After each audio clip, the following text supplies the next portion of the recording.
Na alegria do Espírito Santo, nós saudamos a você que nos acompanha no programa Ponto de Encontro desta 17ª Semana do Tempo Comum, aqui pela TV Canção Nova Rio Grande do Sul e pelas redes sociais da nossa Diocese de Caxias do Sul. É uma alegria saber que você nos acompanha nesta nossa revista semanal com notícias e informações à vida da Diocese de Caxias do Sul. Você vê que o cenário mudou essa semana. Estou em Pádua, diante da Basílica del Santo, a Basílica de Santo Antônio. No programa Ponto de Encontro desta semana, você vai saber como foi a prestação de contas do Santuário Diocesano de Nossa Senhora de Caravaggio dos anos 2023 a 2025. Também vai acompanhar como foi o 11º Seminário Nacional do Movimento de Emaús. Vai acompanhar sobre uma formação para os agentes da PASCOM da paróquia de Garibaldi. Também vai saber como foi a celebração da 5ª Jornada dos Avós e dos Idosos. E para iniciar o mês de agosto, mês vocacional, trazemos um fragmento do podcast Papo Vocacional, preparado pela equipe de comunicação da Pastoral Vocacional. Em Caxias do Sul, aconteceu a 11ª edição do Seminário Nacional do Movimento de Emaús. Confira. Entre os dias 24 e 27 de julho, a Diocese de Caxias do Sul acolheu com alegria e espírito fraterno mais de 200 jovens no 11º Seminário Nacional de Emaús. Evento este que reuniu jovens e adultos engajados no movimento de diversas regiões do Brasil. Depois de 9 anos sem ocorrer devido à pandemia, o seminário, que normalmente ocorre a cada 4 anos, voltou a ser realizado. Dessa vez, tendo como casa o Seminário Diocesano Nossa Senhora Aparecida, na cidade de Caxias. Com o tema Emaús, Peregrinos de Esperança e o lema A Esperança Não Engana, os dias de encontro foram marcados por momentos de oração, formação, partilha, celebração e convivência. A programação contemplou reflexões profundas, dinâmicas em grupo, testemunhos, peregrinação à Catedral Diocesana Santa Teresa, celebrações eucarísticas e um clima de verdadeira comunhão e renovação da missão. O seminário contou ainda com a presença de Dom Júlio César Moreira, presidente do Conselho Nacional de Emaús, que conduziu uma das reflexões centrais e também esteve à frente da catequese na Igreja São Pelegrino antes da peregrinação até a Catedral. Estiveram presentes ainda o diretor espiritual do Secretariado Nacional de Emaús, Padre Ignácio Pius, o assessor do diretor espiritual, Padre Welber de Carvalho Silva, o casal presidente nacional André Elisete D'Ameda, além do casal vice-presidente Vandrigo e Fabiana Koller. O clima que se formou ao longo dos dias foi de profundo reencontro com a essência do movimento. Levar jovens a reconhecerem a presença viva de Jesus em suas vidas, especialmente na partilha, na escuta e na missão. Durante o painel testemunhal, participantes partilharam suas experiências de caminhada no movimento, ressaltando os frutos gerados pelos cursos e pelas vivências de grupo nas suas dioceses. À noite, dinâmicas como a Gerações de Esperança e momentos de confraternização reforçaram a riqueza do encontro entre pessoas de diferentes idades, histórias e regiões do país. Na noite de sábado, a confraternização teve um toque especial da cultura local, levando ao Emaús de todo o Brasil um pouco da Serra Gaúcha e do Rio Grande do Sul. Apresentações do Grupo Girotondo, das embaixatrizes da Festa Nacional da Uva de 2026 e do CTG Ginetes da Tradição emocionaram e encantaram os participantes com música, dança e tradições regionais. O encerramento, no domingo, foi marcado pela celebração da missa do 17º Domingo do Tempo Comum e por um forte sentimento de gratidão. A equipe organizadora local, com o apoio do Secretariado Nacional, foi calorosamente agradecida e homenageada por todos os presentes. O 11º Seminário de Emaús foi, mais que um evento, uma experiência de fé, que renovou corações e reafirmou a missão de evangelizar com alegria, proximidade e esperança. No sábado, 26 de julho, no Santuário Diocesano de Nossa Senhora de Caravaggio, aconteceu uma missa e um almoço com os benfeitores e com a imprensa para celebrar e confraternizar a prestação de contas do Santuário de Caravaggio de 2023 a 2025. E você vai acompanhar a matéria preparada pelo nosso querido Leandro Adamati, que já passou por aqui, que preparou para a TV Serra e gentilmente nos cedeu o conteúdo. A reitoria do Santuário de Nossa Senhora de Caravaggio recebeu benfeitores, colaboradores e autoridades municipais e da região no sábado 26 de julho para prestar contas dos principais projetos e investimentos feitos ao longo dos últimos 2 anos. Uma missa celebrada pelo bispo diocesano de Caxias do Sul, Dom José Gislon, no santuário, precedeu a recepção que depois foi oferecida no restaurante panorâmico de Caravaggio. Na oportunidade também foram detalhados todos os números e projetos e melhorias executadas entre 2023 e 2025. Neste período, o santuário recebeu mais de 2.600.000 reais em doações e a principal obra realizada foi o revestimento da cúpula, que contabilizou 1.018.000 reais. Também foram anunciados novos projetos para os próximos meses e anos no Complexo de Caravaggio. O reitor do Santuário Diocesano de Nossa Senhora de Caravaggio, Padre Ricardo Fontana, reforçou a importância de prestar contas aos benfeitores e deixar claro onde foram investidas as doações recebidas. Um momento de gratidão esse, de a gente poder devolver aos benfeitores, colaboradores, dizimistas, os recursos que eles acreditam aqui para nosso santuário. Então, a transparência, a prestação de contas com transparência é fundamental em todos os setores. Qualquer empresa que se preze, qualquer família que precisa se organizar economicamente, ela faz isso, e sobretudo para o poder público, e nós, mais do que o poder público, considera um dinheiro sagrado, porque são pequenas moedas, às vezes são aquela cédula de R$2, as pequenas moedas, e tudo isso precisa ser prestado contas, tanto em centavos quanto em numerais. Então é muito, muito importante. A gente precisa também dar esse exemplo para uma sociedade que tem tanta corrupção, tantos desvios de recursos públicos, a gente perceber que poder receber e receber já com recibos, receber com toda a prestação de contas necessárias, toda a entrada e assim também toda a saída. Então isso é muito bonito, a gente preza por isso e acho que é isso que está dando credibilidade também a tanta generosidade dos nossos colaboradores, benfeitores do nosso santuário. A importância, reitor Padre Ricardo, das entregas feitas hoje e também desse planejamento, esse anúncio de novas melhorias no santuário. Com certeza, sobretudo o revestimento da cúpula, que foi uma obra muito onerosa, assim como a entrega dos vitrais há 2 anos atrás, ou 3, não me recordo bem. Então, das pinturas externas, PPCI, são tantos gastos, custos, e às vezes invisíveis, sem contar que nós temos um custo mensal de R$150 mil ao mês aqui no santuário. Então, as obras estão entregues porque teve colaboração, teve ajuda. E claro que temos esses projetos futuros sempre para melhor acolher os peregrinos, né? Como também o próprio Dom José nos desafiou para os grandes eventos, que ainda nós não temos espaço para grandes eventos ou coberturas para os dias de chuvas, né? Que ele anunciou agora ali. Então, são muitos os desafios que vêm pela frente aí.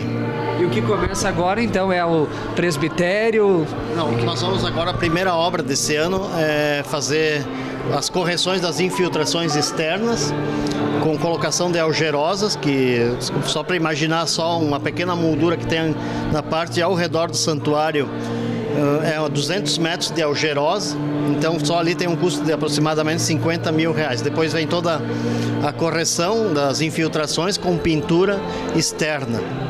E, inclusive continuando pela cúpula, né, de cima para baixo. Tem todas as calçadas, depois as fontes da água também, que essas novas que os peregrinos servem-se da água benta, né, aqui no santuário. Nossa Senhora sempre está ligada à água.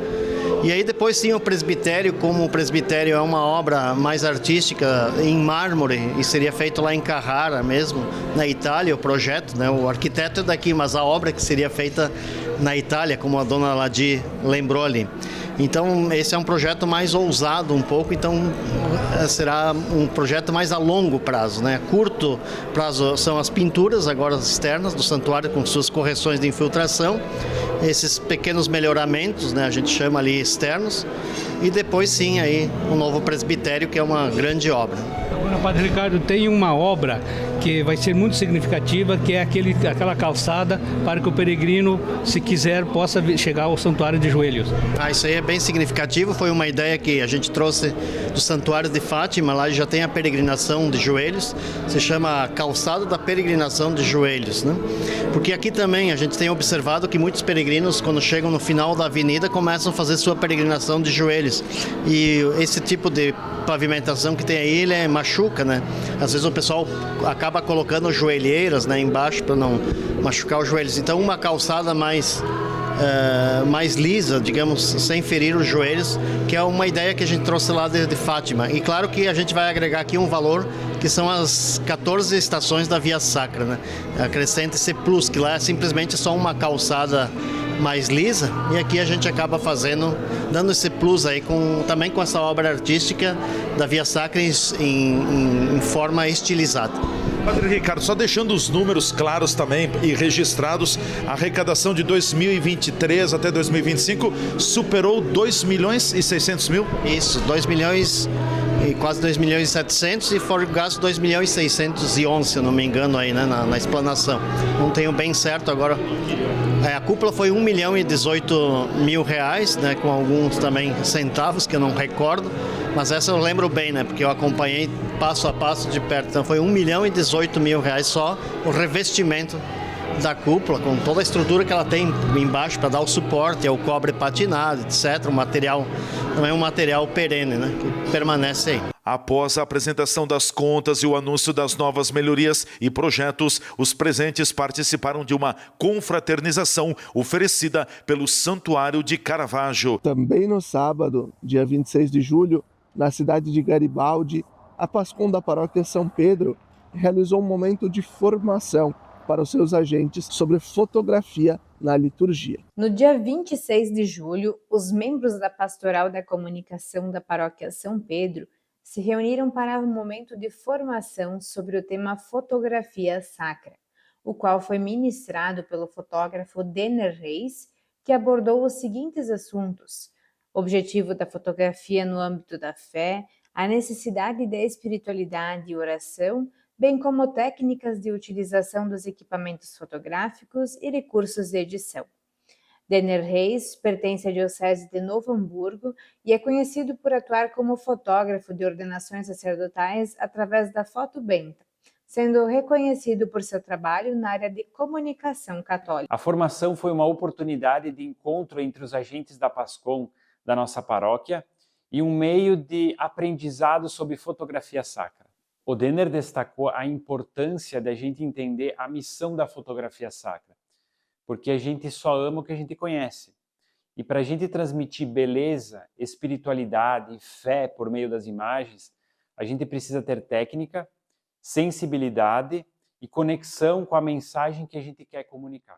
Atualmente, a PASCOM da Paróquia São Pedro é composta por diversos membros que atuam nas frentes de fotografia, criação de conteúdo e vídeos e artes para a divulgação das principais atividades da paróquia. No domingo, 27 de julho, celebramos com toda a igreja o 5º dia, 5ª Jornada Mundial dos Avós e dos Idosos. Recordamos, na Catedral Diocesana de Caxias do Sul, o trabalho da Pastoral da Pessoa Idosa. E nós queremos mostrar para você como foi a celebração na Catedral Diocesana. Uma celebração emocionante, mesmo com o clima chuvoso, reuniu os avós e pessoas idosas para viver a 5ª Jornada Mundial e o Jubileu dos Avós e dos Idosos na Catedral de Caxias do Sul, Paróquia Santa Teresa d'Ávila. Organizada pela Pastoral da Pessoa Idosa da Catedral, a missa das 9 horas do domingo, 27 de julho, foi presidida pelo pároco, Padre Volney Vanassi. Instituída pelo Papa Francisco em 2021, a Jornada Mundial dos Avós e dos Idosos acontece sempre no domingo mais próximo ao dia 26 de julho, quando se celebra a memória litúrgica de São Joaquim e Santa Ana, pais de Maria e avós de Jesus. Neste ano, o Papa Leão XIV escolheu o lema motivador a partir do livro do Eclesiástico: Bem-aventurado aquele que não perdeu a esperança. As líderes da Pastoral da Pessoa Idosa levaram ao altar os nomes dos avós e idosos visitados que já não têm condições de ir à missa, e também daqueles falecidos no último ano. O pároco da Catedral, Padre Volney Vanassi, encerrasse, agradeceu e expressou a alegria de contar com a colaboração da Pastoral da Pessoa Idosa. Ao final da missa, os avós e idosos receberam a bênção da saúde e uma lembrança organizada pela equipe da Catedral. Eles também tiveram à disposição o sacramento da unção dos enfermos, marcando o jubileu dos peregrinos da esperança. E assim nós vamos concluindo o primeiro bloco do nosso programa Ponto de Encontro.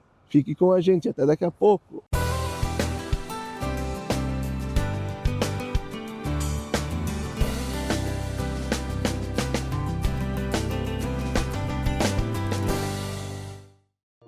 Lembrai-vos, ó Puríssima Virgem Maria, que jamais se tem ouvido que deixasseis de socorrer e consolar a quem vos invocou, implorando a vossa proteção e assistência.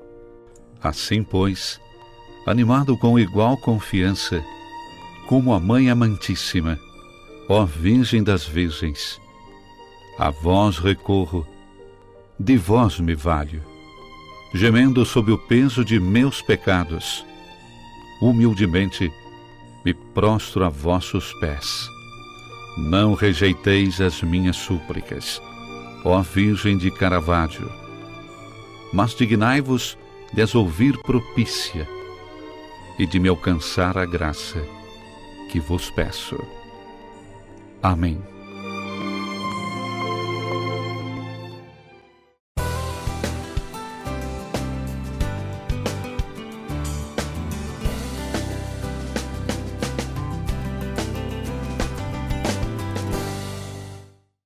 Estamos de volta com o segundo bloco do nosso programa Ponto de Encontro desta 17ª Semana do Tempo Comum, aqui pela TV Canção Nova Rio Grande do Sul e pelas redes sociais da nossa Diocese de Caxias do Sul. Também no domingo 27, em Roma, nós tivemos o Leandro Ávila, da equipe de comunicação do Santuário de Caravaggio, que participou entre os finalistas da premiação do Catholic Music Awards, o Prêmio Mundial da Música Católica.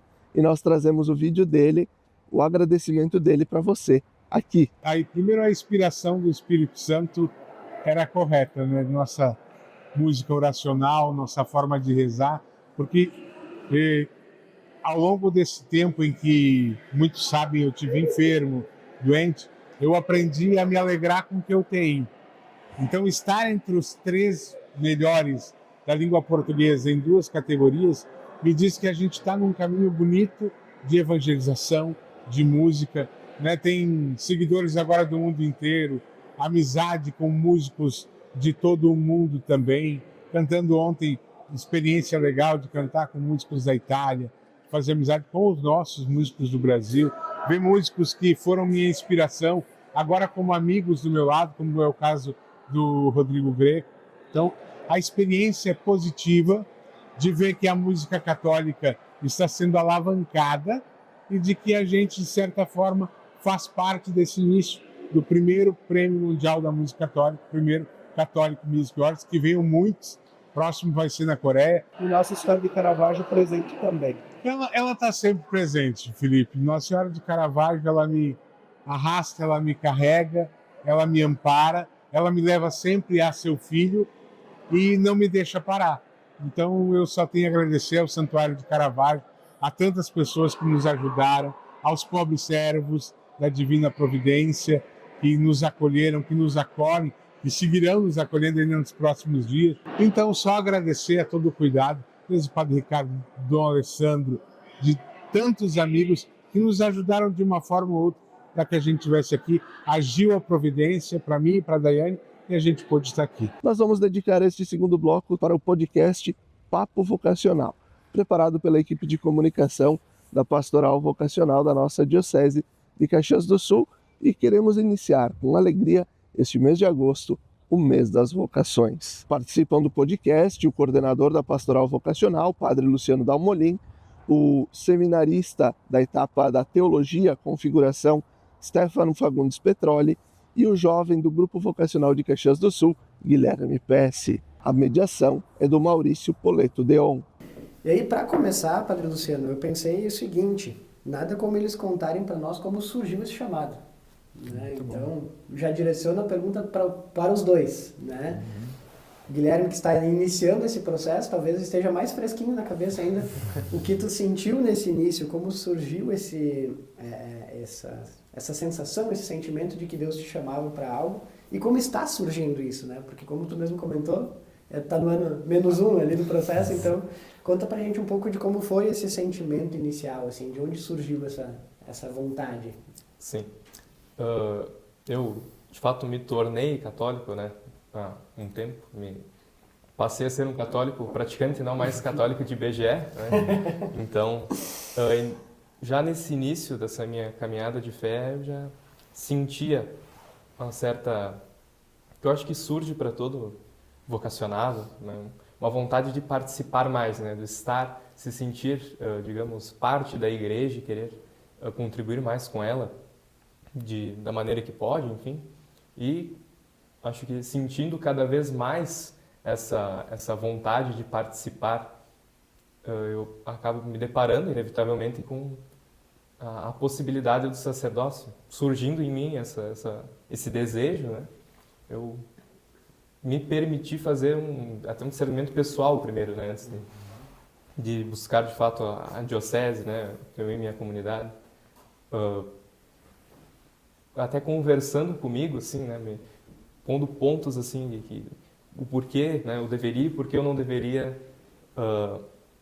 seguir, né? Esse caminho almejando o sacerdócio. E, naturalmente, por essa visão, eu acho que, inicialmente, a gente eu, pelo menos, me coloquei muitos nãos, né? Não por isso, não por aquilo. Então, acabou, de certa forma, naquele momento, impossibilitando um pouco, mas eu acho que eu fui, assim, me convencendo aos poucos, né? Pensei, não, eu posso contribuir como diácono, né? Um diácono permanente, eu posso, né, enfim, contribuir de outras formas, eu posso ajudar, mas acaba que eu acho que o desejo que Deus coloca no nosso coração, né, ele acaba transparecendo uma hora, a gente não tem mais como esconder de nós mesmos, né? Então, eu fui e dei, né, o primeiro passo, conversando com o padre da minha comunidade, da minha paróquia, e ali, né, sim, sendo encaminhado para o discernimento vocacional junto à diocese, né, com a diocese, na pessoa do padre Luciano, enfim, contribuindo para que eu pudesse ter um discernimento mais aprofundado. Poxa, sensacional, né? Muito bom. Assim, era isso. Fim de episódio, não, brincadeira. Maravilhoso, cara. Tu vê que tudo aquilo que a gente falou, meio que na teoria, no primeiro episódio de todo o processo, está personificado em alguém que está iniciando. Né? Sim, e nada melhor que a concretude, né, de uma história para a gente também perceber como isso que a gente conversou se realiza. Né? Exato. Stefano, tu tá um pouco mais tempo aí na caminhada já.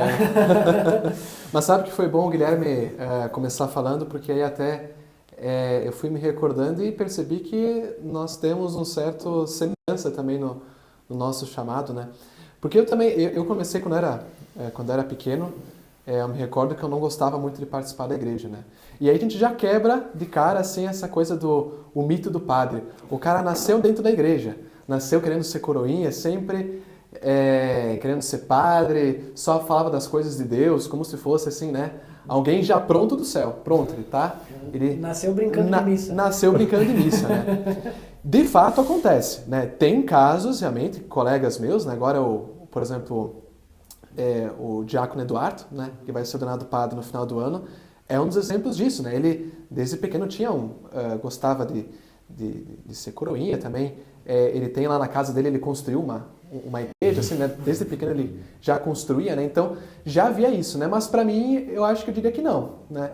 Quer dizer, eu também, quando era pequeno, não gostava de ir na missa, não gostava de igreja. Foi uma decisão de começar a fazer parte. Né? Mas ainda não foi o momento, né? Nesses 12 anos, quando eu comecei a participar da igreja, quando me adveio, eu diria assim, o chamado vocacional, né?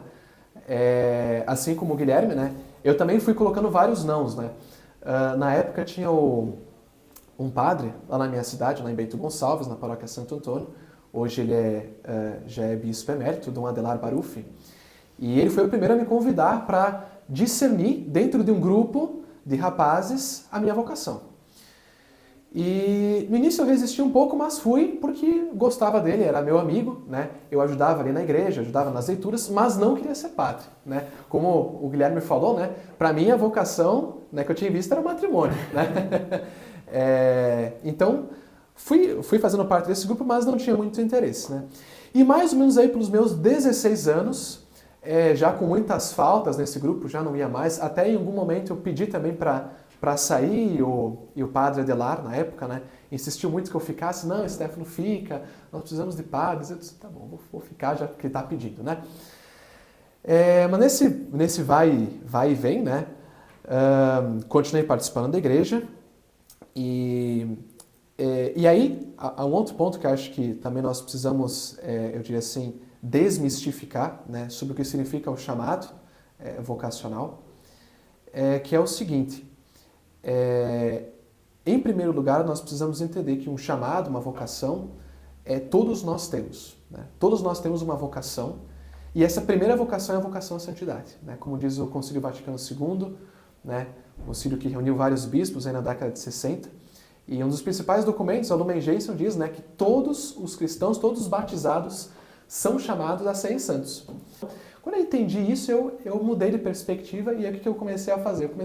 Não, acho que essa ideia de ser padre pode não ser uma má ideia, porque eu acho que Deus pode estar me chamando a ser santo através do sacerdócio, né? E assim nós vamos concluindo mais um programa Ponto de Encontro, agradecendo a você pela sua audiência e pela sua companhia. Até a próxima semana, até o próximo Ponto de Encontro.